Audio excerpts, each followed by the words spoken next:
A Terapia de Noticias, como si no hubiera hechos políticos, noticias en estos días, apareció otra carta de la vicepresidenta que se lleva todo informativamente, tiene un peso que no tenían ni ninguna carta de Gabriela Michetti, ni de Daniel Scioli, ni de nadie, ni de Duhalde, ni de Rucauf, ni de nadie en las últimas décadas en la Argentina.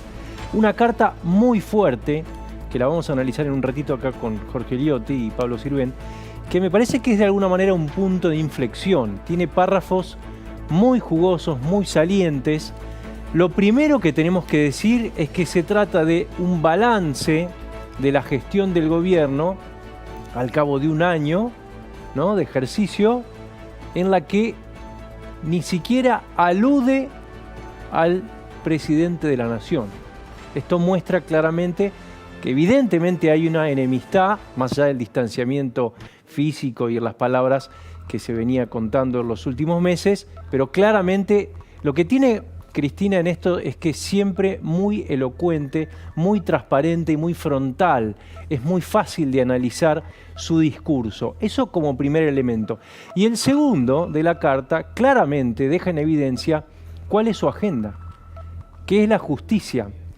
Veníamos repitiendo acá que hablando con allegados a Cristina Kirchner o dirigentes del PJ que hablan habitualmente con ella, todos coinciden en que la preocupación de ella es sus causas judiciales, de las que culpa a Mauricio Macri y que además tienen un adicional preocupante para ella, que es que están involucrados sus hijos. Creo que para entender el momento político de la Argentina, todo lo que está pasando, todo lo que estamos viviendo, hay que volver, siempre lo digo, a esa declaración del 2 de diciembre del año pasado de Cristina Kirchner frente al Tribunal Oral, en el que decía, bueno, habló de todo ese día, pero se la ve encendida, a flor de piel, hablando, por ejemplo, de Lázaro Báez. De este modo se refería a ella.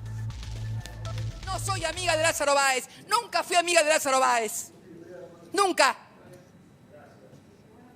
Pero no voy a tolerar que se diga que porque alguien es amigo de alguien hay que condenarlo. Eso pasaba en la dictadura. Y estoy acá y seguramente este tribunal, que es un tribunal del lawfare, un tribunal que seguramente tiene la condena escrita, lo va a hacer. No me interesa. No me interesa. He elegido la historia antes que ellos me declaren absuelta. A mí me absolvió la historia y me va a absolver la historia. Y a ustedes seguramente los va a condenar la historia. Nada más y muchas gracias. Acá está todo. Hasta emocionalmente se entiende la Argentina, incluso en la actitud de no querer contestar preguntas. Ya estaba claro, pero le vuelven a preguntar a la expresidenta y dice esto. A ver si lo tenemos. Bueno, avísame cuando esté. A ver, apareció dale. Como si hubiera robado millones de dólares. Y era ese es Florencia. La sucesión de su padre, bueno, adentro de una caja de acá seguridad habla de declarada, los hijos. En un banco nacional. Doctora, le pregunto si va a responder preguntas de las partes. Presidente, voy a preguntar si van a contestar preguntas. No contestó si van a contestar preguntas. Me imagino que ya con su... Sí, yo le he preguntado, pero me parece que tal vez no escuchó por los aplausos que veía. Preguntas tienen que contestar ustedes, no yo. Gracias. Bueno, y se colaba también el tema de los hijos, que es fundamental en toda esta historia y en la preocupación de la expresidenta, que hoy yo decía que es un punto de inflexión, porque aclara algo más, da un paso más en el tema de la justicia y habla directamente de la Corte, a la que poco menos que compara con aquella Corte de la mayoría automática de Menem. No sé si podemos ir repasando algunos párrafos de lo que dice la carta de la expresidenta. A ver si lo podemos poner. Bueno, ahí está. A ver, la Corte Suprema no hizo más que confirmar que desde allí se encabezó y dirigió el proceso de lawfare. Esto es una de las cuestiones que plantea. A A ver la otra. Lorenzetti se fotografiaba con el juez Sergio Moro y con Claudio Bonadío. Esta foto que van a ver ahora es de alguna manera el emblema del lawfare para todo el kirchnerismo. La estamos viendo ahí, está el juez Sergio Moro con Lorenzetti y con Bonadío. Bueno, a ver, alguna otra frase que podamos rescatar. Con esta corte a nadie debería extrañarle que se garantice la impunidad a los funcionarios macristas. Otra vez el tema de Mauricio Macri. Y creo que esta es la última. No debería extrañarnos si esta corte dicta fallos económicos para condicionar al gobierno o para hacerlo fracasar. ¿Hay una más? Dale, poné la otra. De los 3 poderes del Estado, solo uno no va a elecciones. Solo un poder es perpetuo. Bueno, acá está todo, decía yo. Ahora, cuando Cristina habla directamente de la Corte, cuando cuestiona uno a uno los miembros, incluso 2 que nombró Néstor Kirchner, uno se pregunta, ¿no? ¿Quiere otra Corte? Evidentemente. ¿Quiere renovar la Corte? Ahí empiezan a quedar de alguna manera claros algunos aspectos que venían medio difusos, como la Comisión Beraldi, ¿no? Ahora lo vamos a hablar con Jorge Liotti. ¿Qué es lo que se propone entonces esa comisión? Esto de alguna manera también echa luz, porque a mí me dicen Corte y me recuerda a Maduro, ¿no? Maduro tiene desde 2015 una Corte completamente adicta, hay una Corte incluso funcionando de manera paralela en el exterior, respaldada por la oposición. Entonces me recuerda esto y explica también el voto o la abstención de Raimundi en la OEA con el tema Venezuela hoy. Claramente muestra el peso que tiene la opinión de la expresidenta dentro de la coalición, porque hace no más de 3 años Alberto Fernández pensaba otra cosa de Venezuela. No sé si tenemos el tuit de 2017 del presidente. ¿Está por ahí? Bueno, ahora lo vamos a ver. Arrancamos entonces Terapia de Noticias. Bienvenido, Jorge Liotti. Qué día, ¿no? Sí. ¿Te sorprendió la carta de la expresidenta? Avísame cuando esté el tuit de Alberto Fernández, porque se lo quiero mostrar también a Sí, a ver, está claro que los aniversarios inspiran a la vicepresidenta para hacer este tipo de tenés cartas. razón, el otro había sido un aniversario. Claro, fue cuando se cumplió el aniversario de la muerte de... Claro, el 27 de octubre. Exacto. Y que ella expresa su pensamiento de esta manera, habida cuenta que no puede hablar en el Congreso, que no da entrevistas y que en Twitter en general hace cosas un poco más cortas. Entonces toma como argumento el balance del año, donde básicamente lo que plantea es que el Senado funcionó a un ritmo histórico, hace un detalle de todos los proyectos que se aprobaron en el Senado, de alguna manera se saca un sobresaliente en la gestión, habla muy tangencialmente del Poder Ejecutivo, quien dice ha hecho sin duda un gran esfuerzo para afrontar 2 tragedias, la económica heredada del macrismo y la pandemia, que es un hecho imprevisto. Y después yo te diría que 3/4 de la carta habla de la Corte. Y esto también es importante porque si bien la justicia es, yo te diría, el leitmotiv político de Cristina, no hace acá mención a ningún otro aspecto judicial, ni la reforma, ni los tribunales de Comodoro Pi, ni el tema del procurador, nada de eso, es la Corte. Y yo creo que está pasando en limpio algo que veníamos viendo gradualmente en sus mensajes, en sus interpretaciones o lo que sus interlocutores y traductores venían expresando. Para ella, hoy el enemigo central número 1 del gobierno es la Corte Suprema. O sea, queda mucho más claro que lo que venía siendo, ¿no? Mucho más nítido porque es mucho más virulento el texto, porque por primera vez ella hace un desglose por miembro de la Corte, le dedica párrafos a cada uno de ellos y le va atribuyendo presuntas, llamémosle, desprolijidades, irregularidades. Lorenzetti lo vincula con la foto que mostrabas, con Moro y Bonadío. Lorenzetti lo nombró Néstor igual. Lo nombra Néstor, es muy interesante porque ella dice, de la Corte que renovó Néstor casi no queda nada. En realidad quedan 2 de los 4. Claro. Se murió Argibay, a quien resalta, y renunció por edad Zaffaroni, a quien también resalta. Los otros dos, dice Lorenzetti, es la cara del lofer porque está con Bonadío y Moro en esa foto, representa eso. Y a Hayton le reprocha haber acordado con el macrismo para continuar después de haber cumplido 75 años.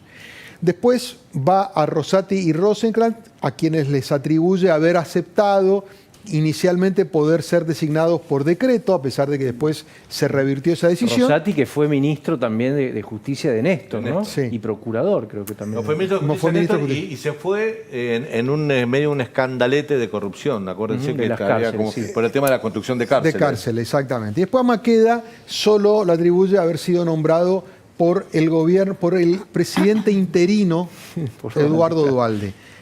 Claramente, yo te diría, Pancho, que viene pavimentando el camino, porque no veo otro horizonte para esto, obviamente además que descargarse ante un tribunal que tiene que tomar decisiones respecto de apelaciones o medidas que ella presentó. Por ejemplo, hay 8 o 9 medidas solo puntualmente vinculadas a la causa de la obra pública.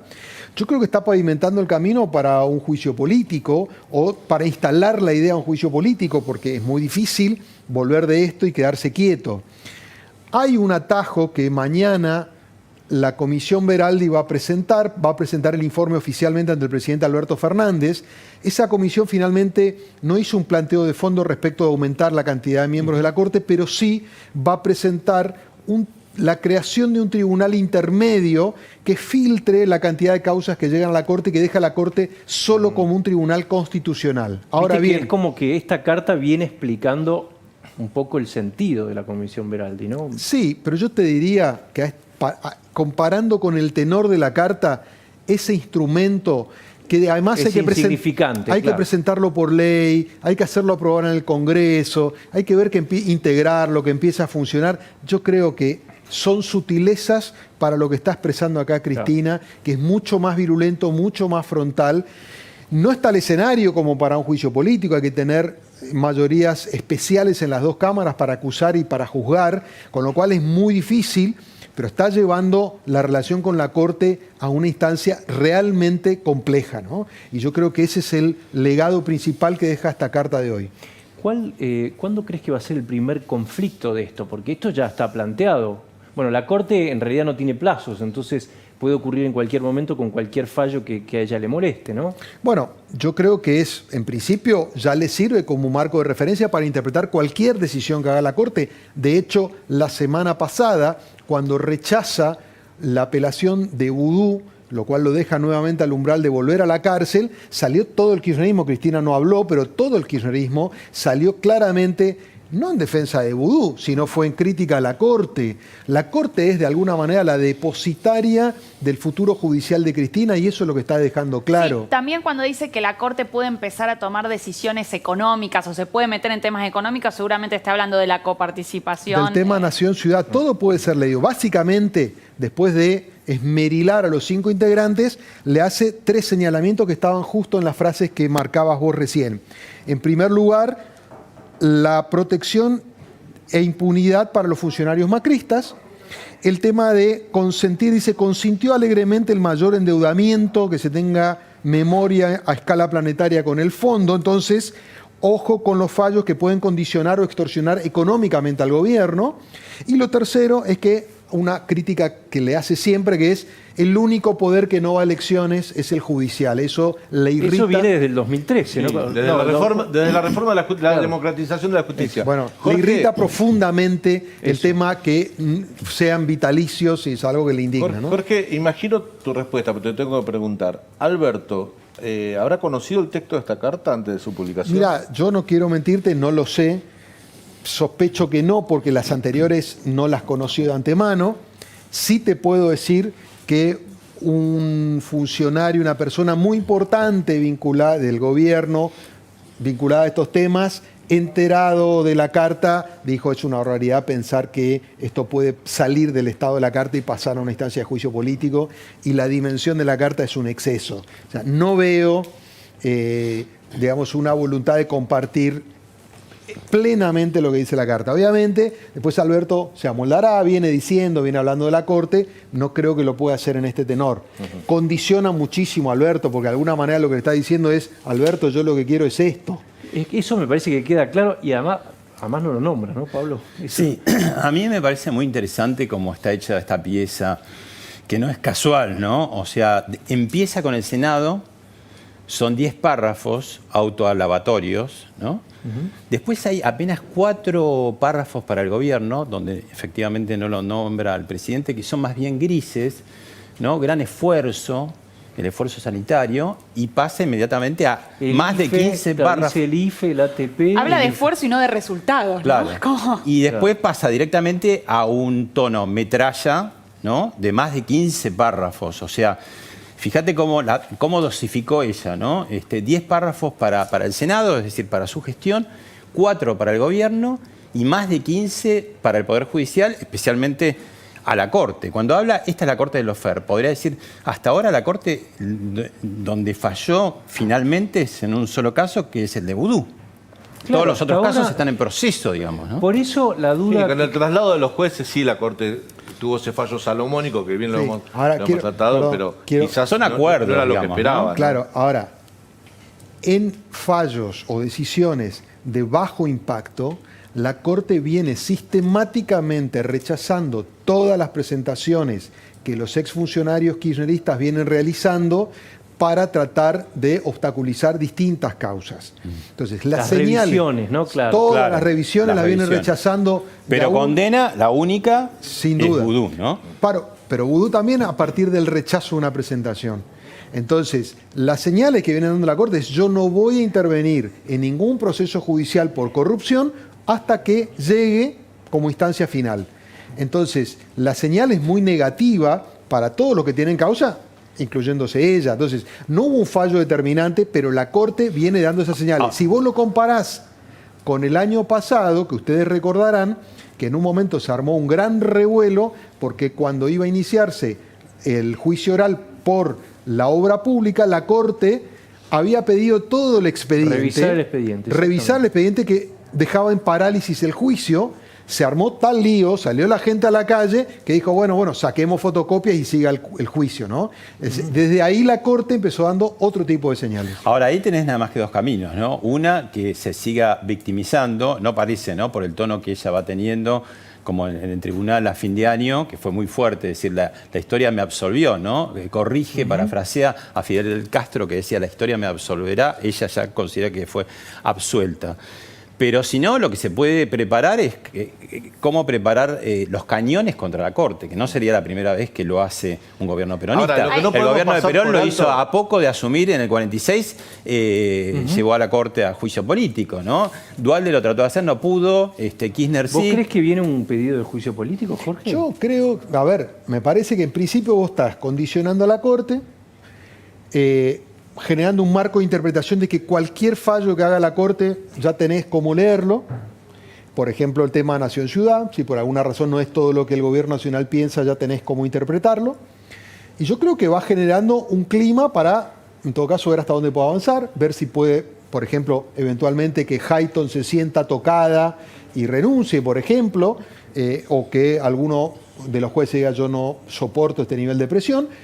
El tema del juicio yo creo que le encantaría, porque de hecho ella arranca haciendo una parábola con el Kirchner que tenía el 22% y pudo Claro. reformar. Lo que pasa es que esa Corte tenía un desgaste de todos los años menemistas que esta Corte no lo tiene.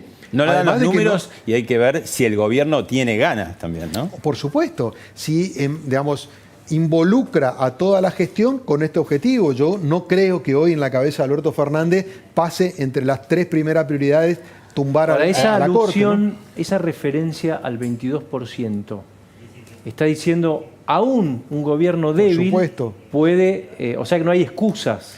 Sería algo Hay así. un metamensaje ahí, ¿no? Hacia el Poder Igual hay Ejecutivo. algo un poco contradictorio, ¿no? Porque no está claro si el problema son los miembros en sí, a los cuales nombro uno por uno, como marcó Jorge, o la existencia de la Corte en sí, porque por otro lado marca el problema de legitimidad de origen que tiene la Corte, ¿no? Esta idea de nadie los votó, no representan a nadie y son un poder vitalicio. Entonces, Pero, por un ¿por qué? lado está, el problema son los miembros, entonces se podría ampliar, por ejemplo, como vos planteabas al principio, o la existencia misma. O sea, si amplías los miembros, no resolvés el problema de legitimidad de origen que tiene, que no es un poder representativo. No lo resolvés ampliando los miembros ni con la comisión Veraldi.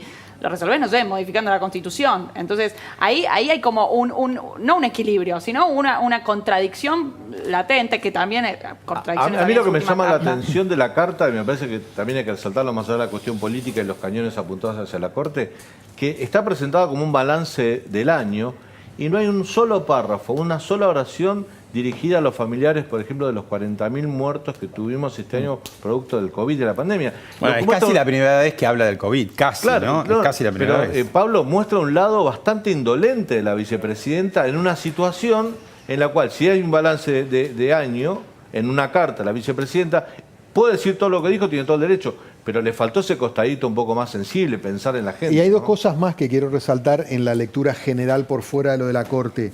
En primer lugar, diputados no existe, porque básicamente hace el balance del Senado y dice, le mandamos los proyectos a diputados. Me parece que tiene que ver con parte de la frialdad con la que hoy se dirige a Massa, pero lo más importante es que ella no se posiciona como Poder Ejecutivo.